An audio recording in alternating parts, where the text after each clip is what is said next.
ഇത്തവണ ഓണത്തിന് ബോക്സ് ഓഫീസിന് തീപിടിക്കുമെന്ന കാര്യത്തിൽ സംശയമില്ല. മലയാളത്തിലെ വമ്പന്മാരായ ദുൽഖർ സൽമാൻ, പൃഥ്വിരാജ്, നിവിൻ പോളി എന്നിവർ മുഖാമുഖം വരികയാണ് ഓണത്തിന്. ദുൽഖർ വരുന്നത് നഹാസ് ഹിദായത്ത് ഒരുക്കുന്ന അയാം ഗെയിമുമായിട്ടാണ്.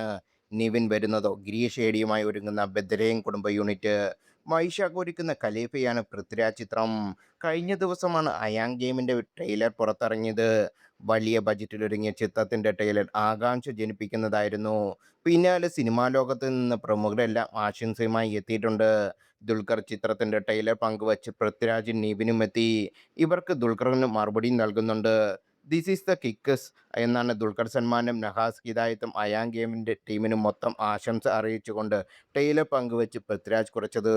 ഒരുപാട് നന്ദി, പി ഖലീഫയ്ക്കും കാത്തിരിക്കുന്നു എന്നായിരുന്നു ദുൽഖർ നൽകിയ മറുപടി. Killer trailer. ദുൽഖർ സൽമാനും നഹാസ് ഹിദായത്തിനും അയാം ഗെയിമിന്റെ എല്ലാവിധ ആശംസകളും. ഓണത്തിന് ഒന്നിച്ചിറങ്ങാം എന്നായിരുന്നു നിവിൻ പോളിയും പറഞ്ഞത്. പിന്നല്ല, താങ്ക്സ് മച്ചാനെ, ഒരുപാട് സ്നേഹം എന്നായിരുന്നു ദുൽഖർ നൽകിയ മറുപടിയും. ദുൽഖറും നിവിനും തമ്മിൽ പിണക്കത്തിലാണെന്ന ചില സോഷ്യൽ മീഡിയ ചർച്ചകൾ നടന്നിരുന്നു. എന്നാൽ ഇതിനെല്ലാം കാറ്റിൽ പറത്തിയതാണ് പുതിയ സംഭവം. നേരത്തെ ദുൽഖറിന് ജന്മദിന ആശംസ നേർന്ന ഒരുമിച്ചുള്ള ചിത്രവും നിവിൻ പങ്കുവച്ചിരുന്നു.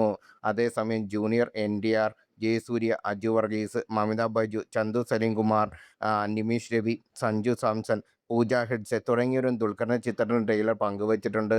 ഓഗസ്റ്റ് 20-നാണ് സിനിമയുടെ റിലീസ്.